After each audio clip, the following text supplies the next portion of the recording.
Peace, this is Jansport J, and right now you tune into the LIQ podcast, 626 West Covina. What's up? You are now tuned into the LIQ podcast.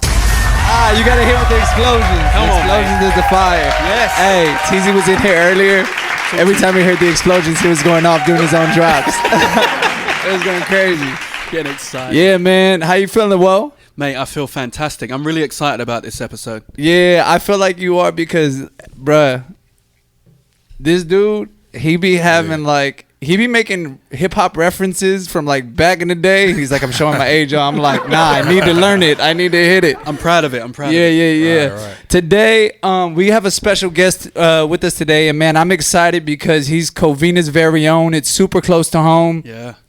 There's a lot that means to the city and a lot of the people that I'm around and I work with on a regular basis. Like, the city on this side really means something to people, and like this dude, he's a producer on this side and he's making a lot of noise in the game right now, and it's crazy because it's like there's timing, and right now it's like I've been wanting to work with him. We talked a little bit at the pop-up with D Will's thing and connecting and stuff like that, but timing is everything, and right now he's on, and right now we're on doing our thing, so it's just, you know, things align and things happen. He's worked with Snoop Dogg, Ty Dolla $ign, Styley, Dom Kennedy, Hit Boy, Chasing Cash, Blue, and Sky Zoo, and more. Woo. Man, nice. Ladies and gentlemen, give it up. Jansport J, let's go. Yeah. Got a big claps. How you feeling, bro? I'm good, man. I'm blessed, man. Chilling? Happy to be here. Yeah. Hold up. All right. Well, how you feeling today? I feel fantastic, mate. I'm Great. really excited for this. You know what? Jan showed up. Yeah. Sport showed up, and I started having a conversation with him. I was like, you know what? I better shut up because I'm really curious, and I'm going to start asking you a lot of questions. Right. Yeah. How was your day to day? Your commute, work? All It that was good all stuff? right, man. You know what? I had an interesting experience today. Basically, mate, I learned a valuable lesson. What was that? I thought that by addressing issues with somebody, right, one-on-one, that's a good thing, right? Being able to clear the air. And I realized not everybody's equipped for that, man. For real? Yeah, when you talk to them one-on-one, hey, you know, I just want to make sure I didn't offend you, blah, blah, blah. Yeah. Listen, this person just broke down, like just syntax error. Wait, did you build a pocket for it? Like, was it on like a passing of a lunch break where it's like, oh shoot, we gotta like dive into this right now? No. I equipped it, set it up right. I got my tone right. All the wording. I felt like I was really polite. Mate, this person fell apart, and so I'm like, you know what? Tears? Were tears involved? Nah, it was just like it was a robotic experience. Do you know what I mean? Like I expressed myself. Yeah. And I just said, look, I just want to make sure, blah blah blah. And it was just like, I don't understand why you're asking what's going on. Like, it's like, wait, I thought it was clear. Yeah. Okay, so how was the outcome? Everything was cool? It ended well. It ended really well. I just ended. So it was necessary. Well, look, emotional intelligence came into play, mate. I had to realize something. Look, I can't take offense. I just got to deal with it the way it's being dealt with.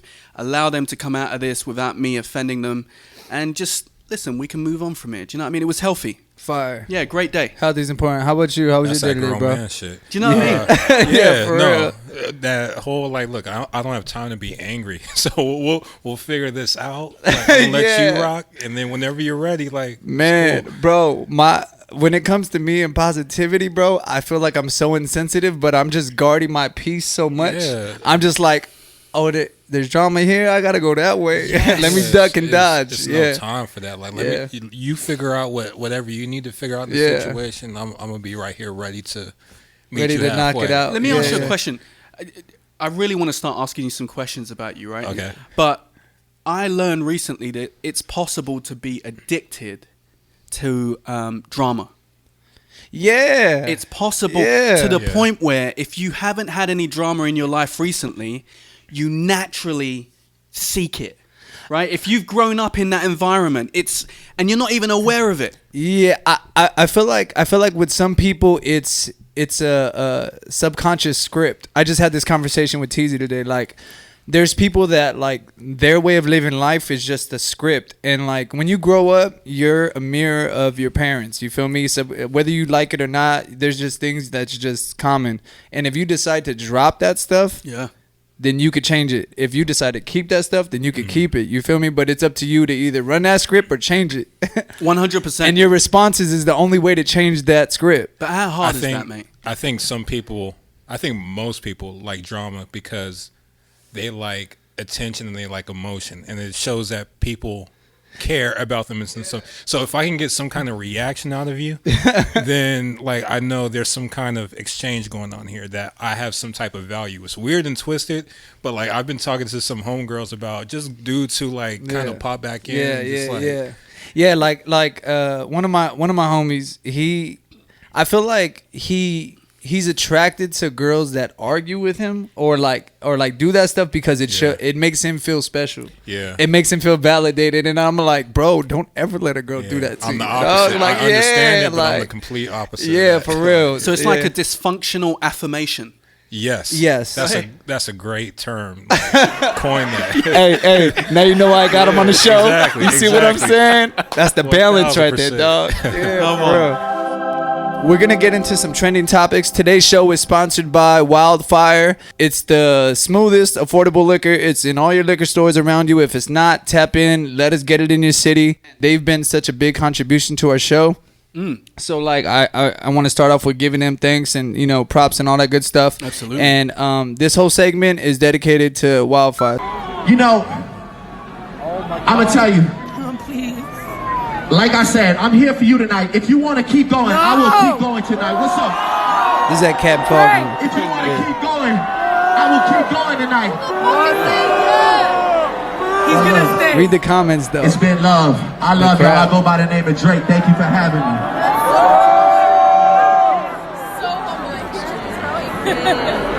He's pissed. Okay, so Drake. That's crazy. Okay, so Drake was at the festival. Tyler brings him on to do a couple songs or whatever, right? And it just went left. Like, he went, "Feel away."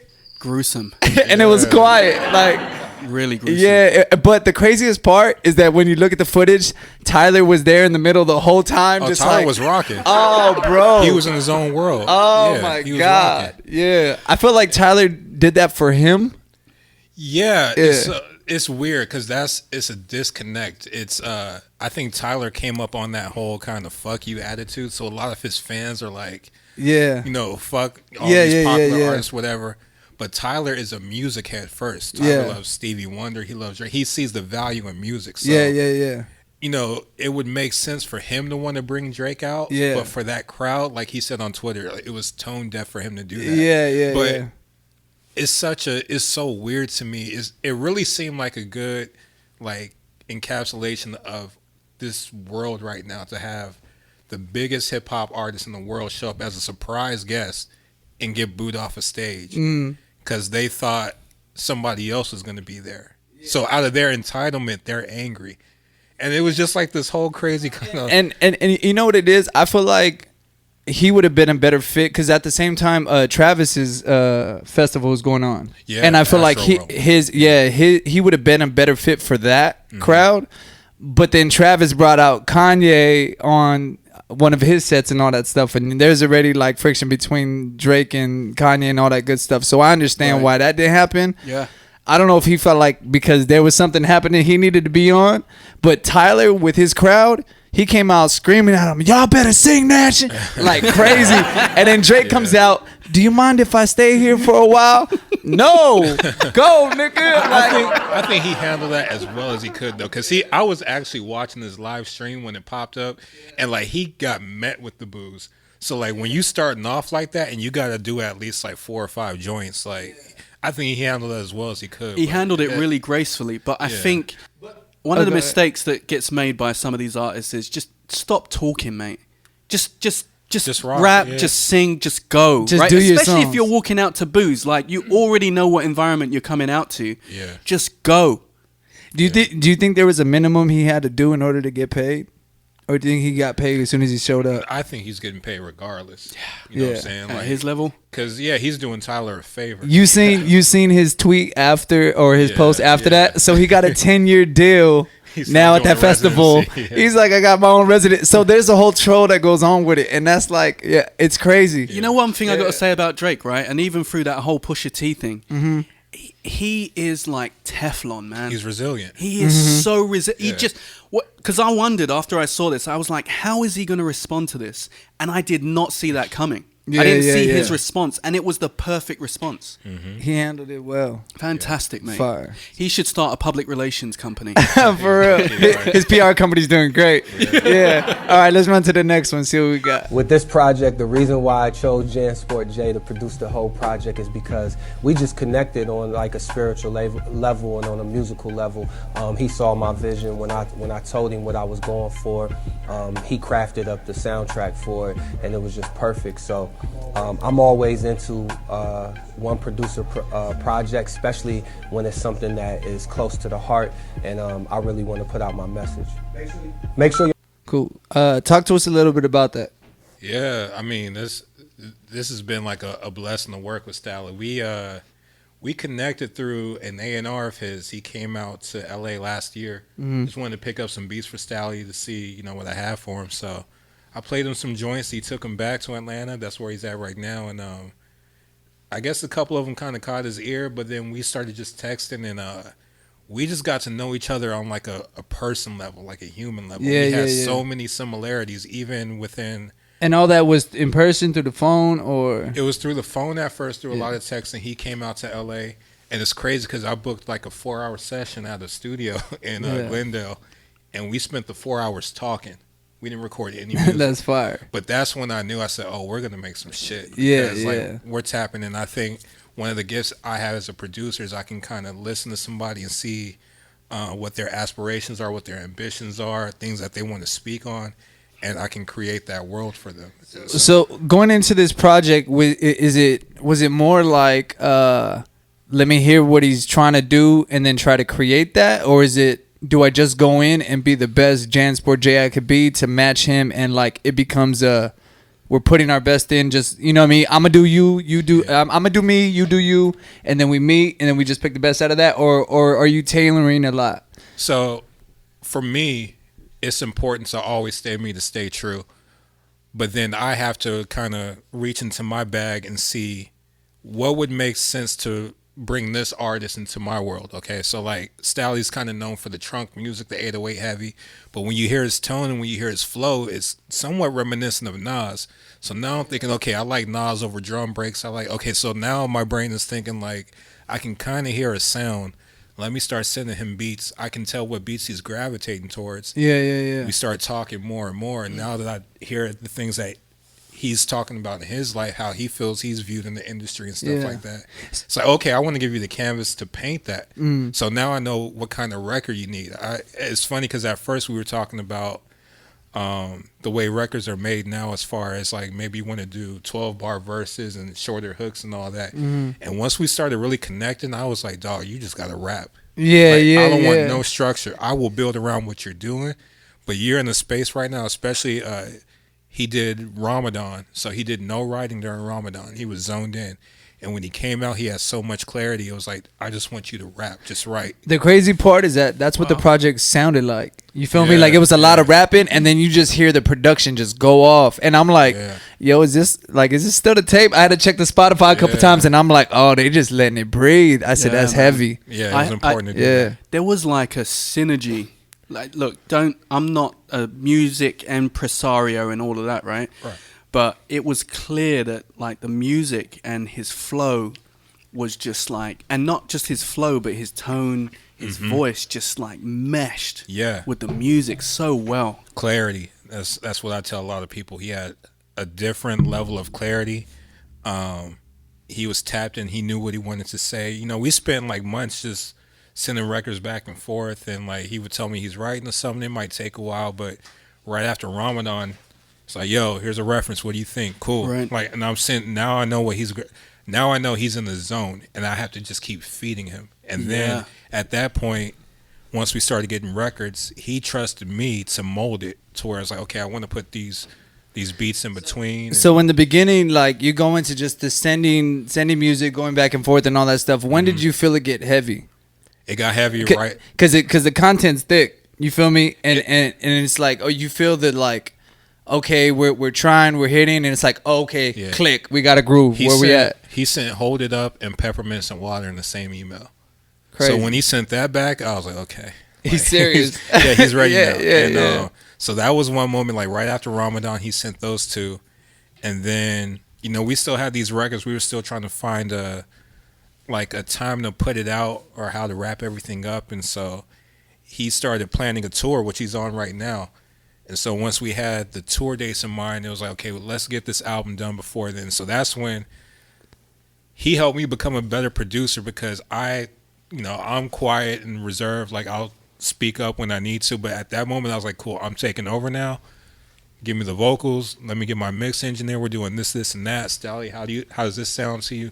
We're on FaceTime mixing the record. Like, it really allowed me to take over and mold it. And so I'm... Like the project felt like it didn't feel like just a Stally album. Like, it felt like a Jansport J album, and especially with all the drops that you're doing, like your instrumental albums. Right. It felt like you paid homage to that and through letting it breathe. Mm-hmm. So where you got to just speak and just let you do you, and then you also had like the balance of him. And I think from the listener's point of view, and knowing you from how we know each other, and just like it's local, you're tangible. Mm-hmm. And to see that stuff hit the main stage and go to XXL and all that, and I'm like, that's heavy. That's amazing. That's a big it's a big pivotal point. You right, feel me?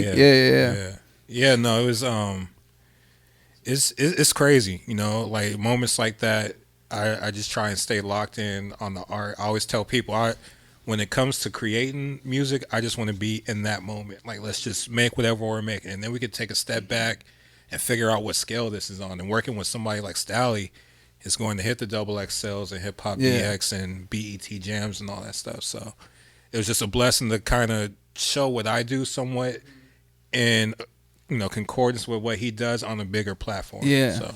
Mate, I'm listening to you speak, and you sound like a scientist. Bro, listen. Like, you know what I mean? Like me, bro. There's like a lane for the music he does, bro. And that's what, like, ever since I've been tapping in with you. I'm tapping in. I'm listening to the music. I'm hearing what's going on in the world today, and the music that everybody's out there going for. And I'm like, the J Dilla, all that. Like, it's a culture. It's a vibe. Yeah. It's a world, and he's tuned in and tapped into it, and it translates in the music. Like, it's wild. Yeah, it's wild, bro. I'm a student, so like I was telling you before, just talking about the generations. I come up under Premier, Madlib, J Dilla, Pete Rock. So I can make it sound current and make it sound dope, but it's important to me to take elements of what they were doing, what Easy Mo B was doing. Just all the great producers before me, and still keep elements of that alive with what's going on right now. Yeah, he's doing DJ sessions with Battle Cat, like on some regular, man, like man. I grew up on Pete Rock and CL Smooth and Premier and Guru and all of that, man. That's fantastic. That's fine. And the cool thing is too is that like everybody has their opinion on their state of hip hop and all this stuff or whatever, and it's just like this is like the breaking of the mold. You feel me? This breaks everybody else's like status quo of what it is right now. You feel me? Yeah, because it's hip hop dudes getting money right now. I ran into West Side Gun in New York when we was on. He is iced out, like papered up off of raps on loops. You know what I'm saying? Like, as long as you stay true and you're good at what you do, like you can go and get the money out here. You don't have to be a square about it. Like I can make these kind of beats and still like do what I do. You know what I'm saying? Like that's the biggest thing to me. So I didn't know what to expect when you sent me Stally's stuff, right? Yeah. And I didn't know what Sport's type of production style was. But I was pleasantly surprised. That's his lane. That shit lane all day. Mate, I was pleasantly surprised. That's what's up, as soon as I pressed play, I was just in a zone, mate. Yeah. And I can tell that's like I've already downloaded it on Tidal, and I'm gonna be like that's gonna be on instant repeat for sure. That's love, man. Big vibe. It was a lyric, right? Yeah. It was a lyric. He said, my pocket's fat like Kim K butts. Oh, yeah. I'm in the trap going crazy like Kanye nuts. He threw a bar out. Yeah, that's that. Don't get involved. Amazing. All right, so Hit Boy recently tweeted at Jansport J, the legend. Oh yeah, that's my man. Yeah. So explain to us what this is about, what this means, your relationship, all that good stuff. Yeah. So this was on Instagram. We me and Hit Boy, we've known each other for like 8 or 9 years, just in passing, and just mutual respect for each other. And we started working heavily together. I'd say heavily the past year, but we started working more like maybe 3-4 years ago. And so we just have a lot of stuff in the stash, but he's finally starting to put some of the stuff out. And so he just put out he's a dope rapper. Isn't it crazy though how you can make something 2 years ago and then it's just the music still sounds timeless, but when you're calculated, you just cannon that thing off and watch it work. That's crazy. If you come from an honest space, it's always going to resonate. That's how I feel. So, but yeah, he just put out a 3-track EP. So I did 2 of the joints on there.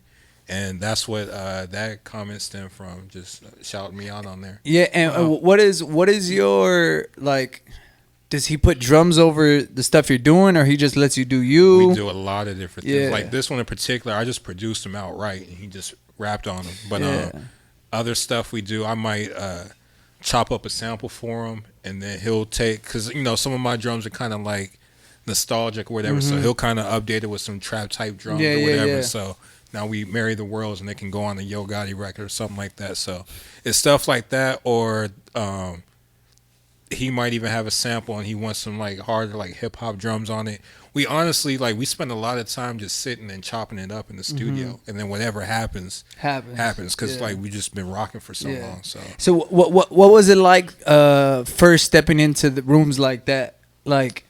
Because being a reserved dude, being quiet, like I've been in a lot of studio sessions, and some you have people that are just loud, that like to take over. There's some people that just sit, fall back, do them, and be great. And some of those people don't get heard because they're quiet and stuff like that. Like, give me some of the few like beginning experiences of just stepping in these rooms. I used to be like anti-studio because of the setting. You know what I'm saying? Like, shout out to Game, but we had a Game session where it was exactly what I would have hated years ago. Wait a minute. Oh, yeah. He just said that like it was just... It's been a great year, He's man. heavy out here, bro. Well, no, I only say that to say he had a session where it was literally like a studio this big with like 40 people in there, everybody popping champagne, and I'm coming in with my backpack playing some beats, and everybody's rocking with it. But that's the type of stuff that I wanted to stay away from initially. But Fatlip, he from the Far Side, I know him through Delicious Vinyl and all that stuff. But Fatlip, he was telling me just how like important the vibe of a studio was to that Bizarre Ride album and to Lab Cabin California, and it really kind of rewired my thinking to say like, you know what, like, okay, let the environment be whatever it is, but you should have an impact on the room more than the room should have an impact on you. So once I took that mindset, I was cool being in studios with, all these different people with whatever's going on, because I know my space is, I'm good at just figuring out what I need to do. I can sit and figure out like, okay, if I need to be assertive and like insert myself to the music, or if I just need to sit back and, just have the good conversation, the positive energy, some ideas to get the brains going for the artists, like, Have you went into conversations with some artists and it's just like it's just not there? No, I can't say I've encountered that, because I think I know if the conversation's not going to be there. You know what I'm saying? Like, I think I can kind of tell by the artist that's in there, okay, maybe I should just be playing some loops that they might say, oh, that's hard. You know what I'm saying? Because we might not connect on a level to be able to talk like that. But I was, we were talking about Nipsey earlier. Nipsey was like a great example. I was blessed to be in the sessions for Racks in the Middle. That's crazy. So Come on, man. We was in there 3 days, and those are 3 days of, I didn't do anything to the records that they were working on, but we just had amazing conversations that kind of bled into the music, that bled into other things that he was playing on. Can we just step back a little bit on that one? Yeah, go ahead. Jump in, Will. Mate, can we just get a little bit of background to that? Because I really want to understand, how does that even start? How does your introduction to Nipsey occur? And can you just give us a little bit of... Well, it's all through Hit Boy. Like, oh, okay. Me and Hit Boy will be in there. Like, we go through our spurts, I'd say, because I'll be traveling around and he'll travel. But when we're both here, there's a good chance that we'll be in the studio like 2 weeks in a row. So with him, you could have a local LA artist, and then Big Sean can be in there the next day, or Nipsey Hussle. And Crazy. either way, it's just, this is the homie he produces too. We're all just rocking in here. So it's weird because I had never been to the studio on the Saturday session, but I pulled up one Saturday and I was just playing him some stuff, and he was, oh yeah, Nipsey's about to come through if you want to stick around for it. So Nipsey came through, and like I said, he's one of those people. You hear great things about him. I'd heard great things about him before, just how humble he was, and it came across immediately. Just a super humble soul, super smart, intellectual, and all that stuff. And Racks in the Middle was actually a Roddy Ricch record at first. It was a full song. Mm-hmm. And he had verses to it and all that. Yeah, no, the whole thing was all it was his. a full song. And I remember because Hit Boy used to play it every time I would walk in. We were like, this song is crazy. Like, hopefully they put it out. This song is crazy. And so they wanted to get Nipsey to feature on it. Yeah. And Nipsey was like, HB, I need that whole thing. You know I need this whole thing. And so we all knew it was special for whatever reason. And, it turned out to be special for... It's a great song regardless, but, it was the last song that he put out outside the Khaled record. That's great. And so being in those rooms, bro, like... You're really a humble dude, and I'm not just saying that because you're here, but because I've been in a couple rooms with you, seen you a couple times and stuff like that. From the day parties to the pop-up shop, even now, like, what stops you from attacking the internet like with what everybody else is doing right now, as far as the attention stuff and doing the extras? Like, that's what weirds people out. Mm-hmm. If a well-known rapper can come into the room, they're already surveying the situation, and I've seen it like happen. So like I'm a lot more cognizant of it. But if they come into the room and they see that you're one of 3 people in the room with the producer that they're working with, there's already a level of trust. So now just maintain that. Like I always tell people, don't be goofy, don't be weird. You know what I'm saying? Like just kind of monitor the situation. If you feel like you can get a picture off and it's not goofy, then do that. But at the same time, like just don't act like a rookie in here. You know what I'm saying? Because it gets a lot further when you sit there and you have the conversations and you really genuinely build with somebody, and then you come away with the contact. You know what I'm saying? They'll hit you up, say, yeah, let me get your number, let me get your ID, whatever. So, but I tell young producers that all the time, like, please be aware of the room. Like, understand what's going on. Don't just be out here, because that's a good way to not get invited back to the studio. If you play it regular, I always tell people, add value to the room. Mm-hmm. And it's not always through the music. It might be through conversation. It might be even just going to get some waters for the homies or whatever. Like, just add value in there however you can do it. So. LIQ, can you humor me just a minute? Because look, it's not very often that I come across somebody that's been in the room, in the studio with Nipsey Hussle when he's making Victory Lap, right? Yeah. And so I'm really curious, like you've spoken about how humble he was, right? Mm-hmm. But when you came away from that experience, was there any... And the reason why I'm asking this question is because having listened to his album, right? Mm-hmm. I mentioned to you earlier on, like, it gives you life. Yeah. You know what I mean? It speaks life into you. It invigorates you. So having had a personal experience with him, mm-hmm. what was there anything that when you left, it impacted you to the point of change? It's a couple. He had actually done, when I met him, this was January, so Victory Laps was out. He was actually getting ready for the Grammys. And so the things that I remember, we had a conversation. We were talking about the second album that he was about to start working on. And I remember I was just him and Chase and Cash were talking heavy and Hit Boy. And I was like the new guy in the situation. And I just remember telling him, I said, it feels like it's your blueprint moment right now. Like when Jay-Z went from Dynasty, and all eyes were on him, and you have the opportunity to make the album now. Mm-hmm. And he was so well aware of that. Yeah. And he was like, I got the album title. I know what I want it to sound like and everything. And like he was taking his music to Puff. He was really allowing people to break it down. That like man was laser focused. He was allowing people to break it apart, so when it came out, he knew it was already stamped. That's the crazy part. But the stories, 2 stories from those sessions. Please. The first story is my man Dom Kennedy came through. So it's Dom and Nipsey sitting there. I guess they hadn't seen each other for like a little bit. And so, you know, these are two rappers, so I'm wondering what their conversation is going to be like. They both talked about their children playing softball for a good 30 to 45 minutes before they talked about any rap shit. And I was like, they talked about that and they talked about real estate. And Nipsey had just mentioned, he's like, yeah, we just bought that whole block. Yeah, the shopping center. He's like, yeah. And he was so proud. He was like, yeah, we just bought that. That's we crazy. To turn. So, like, he was so proud of that. So I remember that. And then the second thing I remember is it took him forever to write that shit. He kept, like, he would keep, like, just, I don't think he was writing that one. So I remember he was walking around the room like, it was lurking on him. We put hurting on him. It was lurking on. And so he was trying to figure out the next words. And so he was doing that forever. And we were kind of getting tired in the studio. Everybody's doing their own shit. And so I thought he was going to go outside for a smoke. And he came back into the room with like 5 or 6 waters and sodas and stuff. And he starts passing them around the room like, hey, you good? You good? And like usually that's what a runner will do. Yeah, you know yeah. I've been in those studios. They make a phone call, everybody comes through. He stopped in the middle of his writing process because he saw the room and made sure we were all good. And at that point, like, I'd never really bragged about who I've been in the studio with, but I told all the homies, I was like, yo, like, we've been here with Nipsey.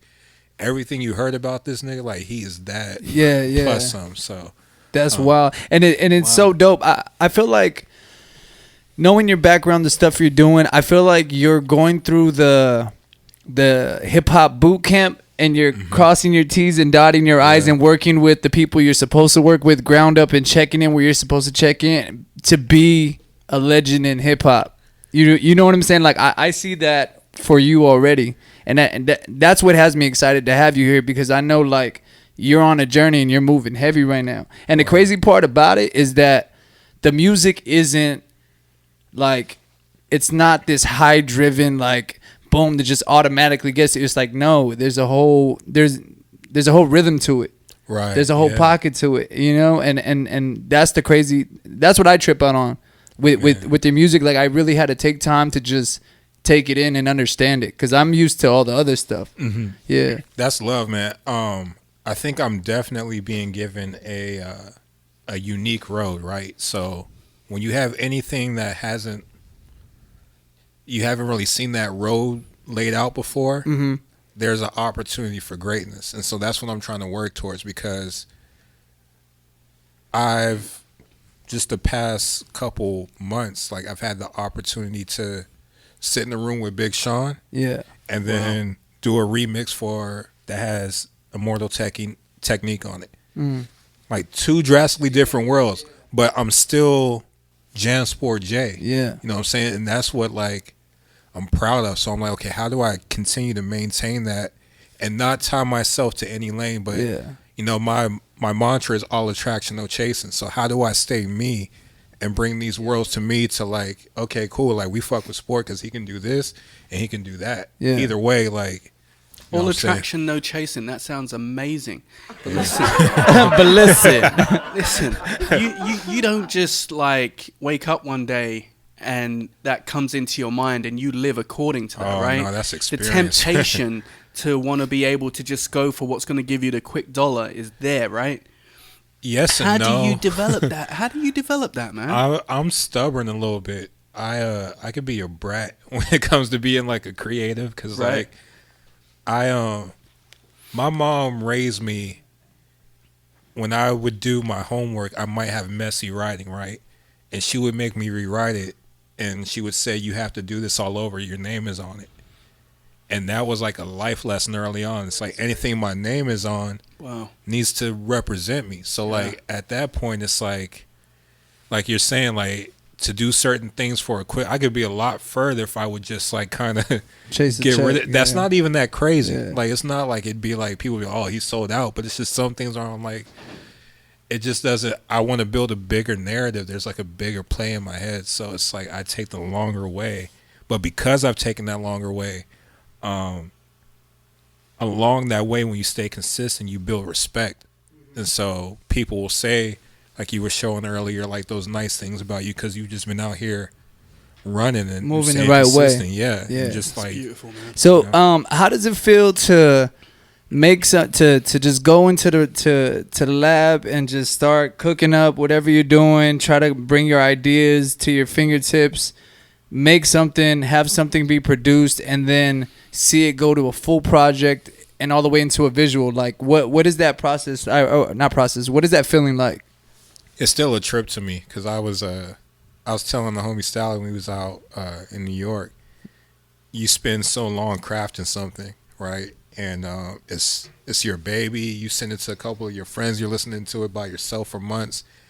And with this era now, all it takes is one click for it to go to the world. Yeah. This thing that was yours for months, now, once I hit this tweet, it's everybody. Now everybody has an opinion on it. Yeah, now it's yeah. And it's not sacred anymore. But at that moment, it's not just mine. So it's always a trip to release music, but I just try to keep the process of making it pure because that's when there's not too many people involved. And then you put it out to the world and you release that. And if you're able to tour off of it, cool. Like treat that like a job at that point. Like you're replaying these songs and all that kind of stuff. But at that point, it's theirs and you're off to the next thing. And the one thing that I do stay away from is I try to never read reviews because I never want to get too high or too low. Because that's just me. I can be sensitive in a sense when it comes to that because truthfully, I make music for me. I don't make it to satisfy my fans. I make the music that I want to make, and I take a step back and figure out, okay, who is this for? How do I put it out? So if I start reading people's opinions on it, then it starts diluting. Changing. It's like, that's one thing I know I have to stay away from. But outside of that, like, keep the process pure, put it out, move on to the next thing. Fire. Amazing, man.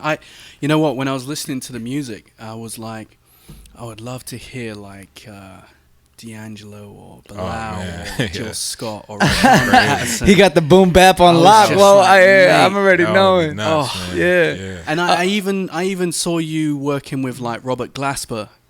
Do you know what I mean? Like that's a possibility. It's a possibility. I know Stally wants to try and put that together, so hopefully we'll put that in the air. But we'll absolutely see. Put it out there. So let's break down like the city where you're from. Let's touch about a little bit of a home base. You're from Covina. Yeah. When did things start changing from just trying to make noise from where you were at, right, in the city, to just like, okay, now we got to travel, we got to move. What does the city mean to you? And then what was the transition point?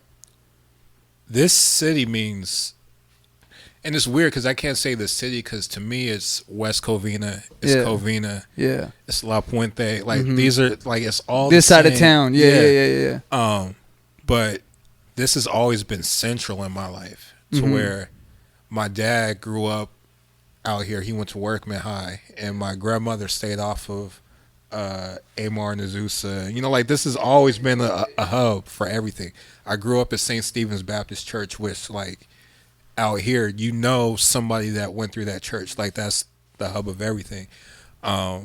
So being from here, it means so much to me because there's community here. Like we all know there's like 2 degrees of separation with anybody. Yeah. Right. And there's so many talented people out here. And at the time when we were starting and coming up, it was I was on MySpace just trying to get started. I was looking at some of the LA stuff that was happening and got involved with that. But I knew Funk Logic from, at the time it was Conscious Minds crew, and then they did Cove Originals.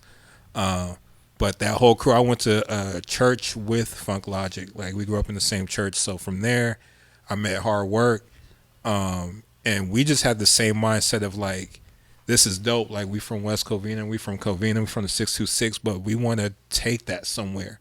We don't want to just be here rapping at Store 13. Shout out to Store 13. Yeah, but like we don't want to be in the Store 13 parking lot forever. Yeah. We don't want to be, you know what I'm saying? We don't want to stay. The goal was always to get out. To get out, but bring it back home too. Like to never forget, because when we were doing the Cove hats and all that, like we were so proud to be able to go out to LA and people were calling it the Cove. So like we wanted to get out, but we wanted you to know where we were from. So that was the mindset from day one. And I guess the point where it started changing over, I can't even really pinpoint it, because as a producer, I was able to just work with different people and just really expand it. But I guess, some important moments, like hard work was very important to my career because he was the first person that really let me produce him and work out the kinks and figure out my own sound and how to service and inspire an artist. So with him, we were able to do our first tour, and we took a lot of the first little successes and all that kind of stuff, and our first little lumps, putting. Yeah, how long was your learning curve to the industry? It's still going on, but that's a crazy thing. It's just a new level, of new bullshit, bullshit to figure out. I am curious though, off of that, LIQ, is that it's very difficult, right, to be able to figure out how to go about things when you enter into this type of industry, because there's plenty of people that will take advantage of you, right? Yeah. And so, what would be your advice to an artist or a producer that's coming into the industry that's talented, right? And they're trying to figure out, okay, look, of course I got to pay my dues, but at which point are you taking liberties with my life? The advice I would give is to, number one, stay working, because the more you create, the more creative real estate you have. And let me preface this by chasing cash and Hit Boy put me onto this concept. So if people think it's a dope concept, it's all to them. But the more you work, the more creative real estate you have. And the more creative real estate you have, the more options you have. So you can say fuck you to somebody that feels like, they're trying to get over on you. But I would say stay working. It's important to not be bitter or take shit personal. I will work with everything but disrespect. Yeah. So when you feel like people are kind of treating you like the little nigga, if it's working for you, if you can see the bigger play, this is a bigger artist, I'm gonna get this record out there and I'm gonna turn this into that. Do that. You know what I'm saying? Just have a bigger vision of it, and then when they come back around, charge them double. I little tax niggas, but you have to think beyond the moment, and you have to just keep working through this shit. I can work with everything but disrespect. One of the quotes I live by is the bigger picture always wins. Yeah. The bigger picture always wins. And I've been around long enough to know, because I've seen the most talented people that are just not around anymore. But what this really boils down to is consistency. If you can just do this and keep doing it, and you're dope, you'll get somewhere. I feel like I'm living proof of that. Where it's but I feel like you, well, not just yourself, but just creators, period. When you know how to create, and that's why, for me, I know the hill and battle I'm signing up for, right? Because I could produce a podcast. That's easy. The hard part that I'm all right, shit, I got to sign up for is that I got to do this for I don't know how long. We were just talking nonstop. About that. So I played ball in high school. So I was saying, all of this is going into the gym and getting your shots up at practice. Nobody's in that gym when you practice.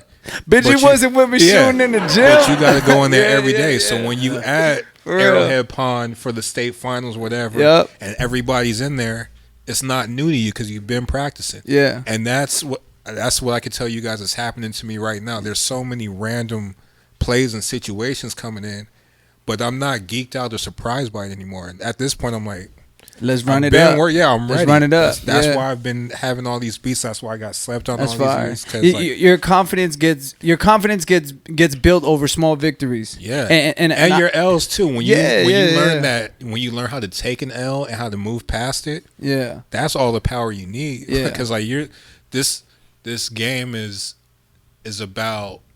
You're going to get more no's and yeses off top. So can you handle a no, and do you know what to do with that no? Yeah. If you can do that, you good. A lot of people are scared of that, though, right? A lot of people are scared to make mistakes. It's not for everybody. And that's what I tell them. You gotta be honest with yourself. Can you do it? I used to say, can you work 10 years without seeing real bread? And it's not that it's going to be that long. Yeah. But you got to have that mindset of do I really want to do this or not? Yeah. So. And even with myself, I find myself in for writers, it would be writer's block. I've had editor's block. I'm pretty sure you've had production block where it's just damn, you just got to go live something, come back and get to it. And for myself, this was just a different way to reapply something. You get me? And then it's just okay, cool. You get the love for it back. You get those feelings back. And it's crazy because once you get these feelings, bro, you chase that thing. It's crazy. Yeah. What music does, what a song does, what a video does, what different things do. It's like, oh my God, that feeling is irreplaceable. But let's move on. Anything else you want to touch on before we move on to the next? No, I think I'm good. You good? Whoa, any other questions you got for him right now? I got plenty, mate. This geezer's all right. All right, go ahead, go. Yeah, this is my guy. Man. This geezer. I like Geezer. You see it? Sorry, geezer's like guy. It's all good. We connected. UK, London. Yeah. That's funny. I forgot all my slang from back in the days, but I used to know some London slang. They taught me minging. I don't know if that's still like the word. Minging, that's. You just gotta end every sentence with "yeah, I mean," and you're good. Know what I mean? Yeah, I mean. I'm out of touch a little bit as well. I'm not quite on top. My sister was just teaching me a little bit of slang. Yeah, but now in my regular speech, like when I'm a little bit hungry, and be like, "Yeah, I'm a bit peckish." Like I took that from him. Like, just a stunt real quick. So I've been going to Toronto a lot, so I've been picking up some of the Toronto slang. Yeah, so my girl's up there, so she kind of gets mad when I start using that. Yeah, give me an example. So, what's like some Toronto slang? Okay, so Toronto, I feel like, please do not get mad at me if you're watching Toronto, but I feel like at least the Scarborough accent, it reminds me. What's Scarborough? Scarborough is like it's like a outer skirt hood area. Oh, location. It's like a location in Toronto. It's like an Inglewood to LA or something. Gotcha. So, but their accent is on blanking on it. It feels like Cholo mixed with like a Rasta accent. For real? Yeah. So it's like you already know. You already know. That's fire. So I'm picking up on little Toronto slang here. I know one thing. They've got some great Caribbean food out there, mate. Man, I haven't been out there, so I got to touch that. That's on my list too. Alwyn's. I love Alwyn's. Pie, Thai food out there. There's a breakfast spot called Saving Grace that I love. Shout out to Saving Grace. He knows the spots. Saving Grace, yes. He was talking about Wagamamas in London. But when you travel, it's important to tap in. Bro, when I was in Lagos, Nigeria, it's third world country stuff, right? It's third world country stuff. I found, and this is why I love eggs, because an egg, whether it's a chicken or an ostrich, it tastes like an egg. You feel me? Like, you can get chicken and cook it different ways. You feel me? To make it taste different. An egg is an egg. I was eating egg sandwiches for a week straight. Give me egg sandwiches. Wow. That's it. Yeah. That's I'm crazy. Nigerian and I haven't even been to Lagos. Look at that. Yeah. And you got a Mexican from Pico Rivera. Pico Rivera, yeah. All right, so this next segment is brought to you by Cell 2. You know Cell 2, right? The people, So this segment is called "Talk to Me Nice." We're gonna play a couple phone calls that we had some people call in on, and then we'll just run through the dialogue and see what happens. All right. So shout out to everybody that call in. 626. What is it? What's the number on it again? 626. Hold on. 209-9402. I'm memorizing that. Here we go. First question on first phone call. Let's get it. Yo, man, this is fucked up shit. I got a little story to tell y'all. I got a little scenario, as you could say. So I go out with the boys. We pregame, we're good, ready to go, we're activated. He's activated. Long story short, we go to the club, I pull some baddies. One of the girls is like lesbian or some shit, I don't know, whatever it is. No hate. I'm totally pro, whatever. Long story short, homegirl's telling me we're walking out, and then tell me why her homegirl's like, no, get over here, blah, blah, blah, blah, blah, blah, blah, blah, blah. I'm like, fuck. So my question here is, why is there always that one girl that's like, no, you can't fuck my friend. No, you cannot do that. I hate that shit. Give me a reason why. Damn. He was activated too. Yeah, he was activated too. He was activated. Yeah. Bro, listen, he got pumped up, ready to go. I don't have no idea who it is. I thank you for your call. So, going out, right? I'm pretty sure a lot of people have encountered this or seen this, and it's visible. But why is there always that one girl in a group that's just there to block her homegirls from having fun? That was his question. So playing devil's advocate, maybe she's looking out for the best interests of her mate. So I was going to go off of that. I was going to say maybe he should be trying to clock the girls that would rock with him that don't need that. Yeah, but see this. Okay. So let me ask you this, right? You're going out. You're a dude, right? And there's a girl that's just rocking with you already heavy, and she's giving you every sign that is full game. Right. Why are you gonna spend time wasting with the homegirl and trying to be cool with everybody else if one of the homegirls is like, he said, is activated, ready to go?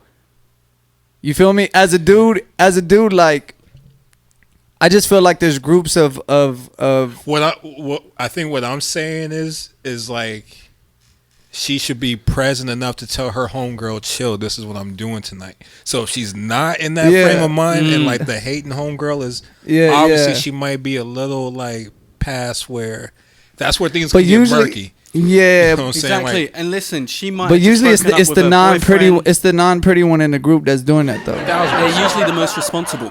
So the thing is, they usually have great personalities too. She could have broken up with her boyfriend. She's down and out.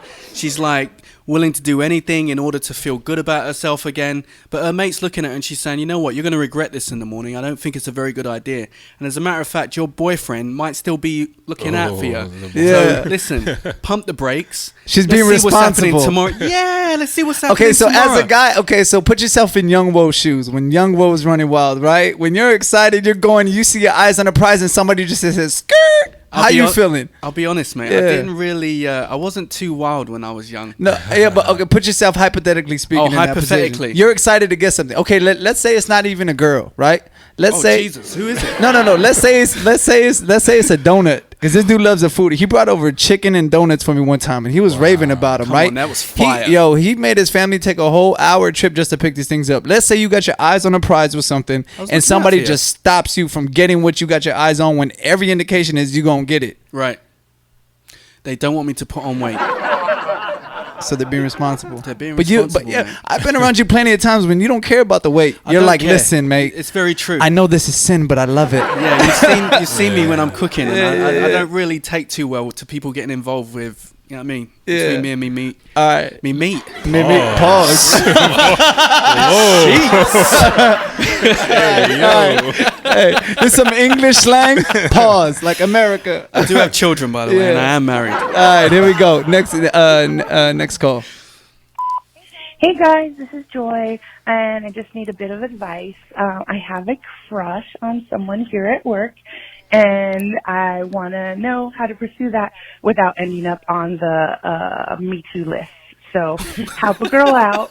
Sorry, Woe. I know that you probably don't want to hear this, but your little friend Joy is all grown up and needs a man. Bye. Being at work, right? Like, your industry is probably a little different, right? Because the environments you're in. But how does somebody in the office or just off? What are your opinions? You got to hit that happy hour. The happy hour is where it's at after work. Happy hour, yeah. Don't do it in the office, but just at the happy hour one time. Yeah, but I mean, so during the day, are you reaching out or are you just like? Yeah, like fuck it, we going to get drinks Friday. Like if you're trying to roll, so if they're rolling, like that's already like okay, maybe they're with it, and then do it there. But like you have to figure it out at happy hour. Yeah. Then you could gauge. Then you could gauge where it's going. Because if they're going to the happy hour off your invite, that's like a good sign right there. So what do you think? Should it be a guy pursuing it or should it be a girl's pursuing it? Like it's a touchy. You just heard about the McDonald's dude, right? He was just the owner, the CEO of McDonald's, hooked up with somebody that worked at McDonald's, and now he's no longer the CEO. That's crazy. He's gone. Listen, as the great and powerful Mystical once said, danger. Right? Danger. Right? Listen, that can get very messy. You heard your homegirl Joy, she needs a man. Yeah, but listen, the problem is this, mate. You're going to be at work on a daily basis. From day to day, things might change. And if you're going to be in the same environment, listen, man, look, emotions get high and you see each other in the hallway and it gets out of hand. But and all of this. Her concern was the Me Too list, right? Like the whole sexual harassment. Like I think that's what she was concerned about. So I think if you invite to happy hour, you get a good gauge of like. Yeah, but maybe he's good at happy hour. You feel me? Like maybe because like I know there's dudes that when I used to have an office job, bro. Like there's dudes that just like that's what they do. You feel me? It's a regular thing. Go to happy hour. You know how to flip it. Take them down, and then they got a list. I think that's the list that she's talking about, where it's just the break off list. Like okay, cool. I don't want to just do the happy hour, get caught up, give it up, and then damn, I'm not there no more. Yeah, listen, I got to write words with her. Go ahead, she's listening. Go ahead, she's listening. She got to pray. She got to talk to Jesus. All right, fine. Let's play the last one and we'll see what's going on. Hey, what's up, LIQ Podcast? I have a Energy's request. great. I really want to hear you guys talk about, let me see, women and fillers. I feel like, damn, it's 2019. Every time I'm on the Explorer page, you know, I'm seeing all these girls and they all looking the same, like straight up the same. I feel like this would be a great topic for you guys to talk about, and I'm interested. I want to know. I want to hear, you know, your guys' opinion. Maybe you guys could bring on like a few guests and like talk about it. I feel like a lot of people would be interested in it because that's what's going on right now. A lot of women getting fillers in their lips, their fucking cheeks, their everywhere, their jawline. She's really passionate about all these fillers. Their booties and titties done. I mean, we already know that's been going on for a long time. It's just more popping now, but the whole thing with fillers, like girls can get non-surgical nose jobs now, like filler in their nose, in the bridge of their nose. It's a trip. It really is a trip. If you guys she had to take a can breath. do that, That's really a trip. She was going. For sure be tuning in. I'll be liking, subscribing, sharing, doing all that shit. But good looking out. Take care. Peace. All right, so how do you feel about women with fake body parts? Or like, you feel me? How do not just body parts, but like lip fillers, just girls that get surgery done to like change their appearance? I feel like you don't have to. But if you need to for whatever reason, like, why do you think they don't have to? I don't know. I just feel like there's. Wow, I'm gonna sound like an R&B nigga right now. But put your hair up. Put your hair up. But there's something beyond the physical. Like flaws are good. You know what I'm saying? Like flaws make you human. Everything doesn't need to be perfect. When you make everything perfect on you, that shit looks weird. Mate, don't you love a bit of cellulite? I love it. It is so wonderful. I love it. To be able to see a little bit of cellulite. Like a golf ball. Like, yes. There's nothing wrong with like that. a golf ball. It's human. Oh, like, no.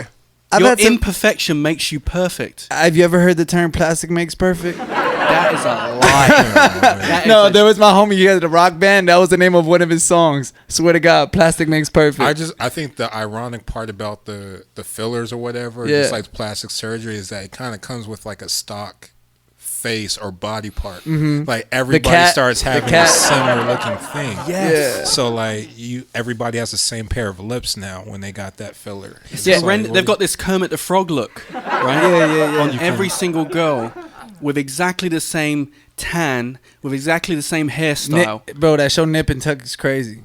Nip Tuck, you seen it? I heard about it. Oh my God, bro! They got all the extreme cases on there. Well, let me ask you this question: Is it possible to go through all those procedures and be secure in who you are? It just depends what you get done. Like me personally, I feel like this. I feel like no, you don't need it because this is what God gave you, and you just like run it out. But the other hand is like, if you work hard and all this stuff costs bread, and you want to buy that or you want to do that, like by all means, you have every right to do what you want to do with it. Like I'm nobody to judge anybody off that because everybody has their own insecurities and stuff like that. Like you get a haircut because you don't like the way it looks, or getting a nice haircut makes you feel a certain type of way. For them, it's just like that's how I feel it's viewed. Yeah, no, it's for them. You know what I'm saying? If you're doing it for other people, then that's when it's kind of like, You're not doing it for me. What about the rich niggas that do it for them and they just buy it for like, you get me? That's the weirdo shit to me. That's weird. That's crazy. Yeah, that's weird. So if they break up, you think they should get their money back or their parts back? I don't even get that thought. They can figure out whatever they need to do. Like that's you buying funny. Body parts for a woman. Yeah, that's crazy. All right, before we head out, we do a segment called Dear Internet. Anything you want to say to everybody listening out there, go ahead and look at the camera and your last thoughts before you head out. I would say thank you for the support. At this point, I did 12 beat tapes in 12 months. They're all at jansportjmusic.com. Fire. I'll never do that shit again, but I'm glad I did. It's off your bucket list? Yeah, it was just to get active this year. Yeah. The Stally album, Reflection of Self, the Head Trip is out right now, produced by me. Hit Boy, Chauncey Hollis project. I got 2 joints on there, and yeah, just keep tapping in. It's going to be a good 2020. It's going to keep it going. So, and then shout out to the code 626. This is home. This is ill to be able to do it here. Yeah, so, that's fire, bro. Thank you for coming out, ladies and gentlemen. Till next time, thank you for tuning in. It's the LIQ Podcast. Yeah. You're all right, like. bitch.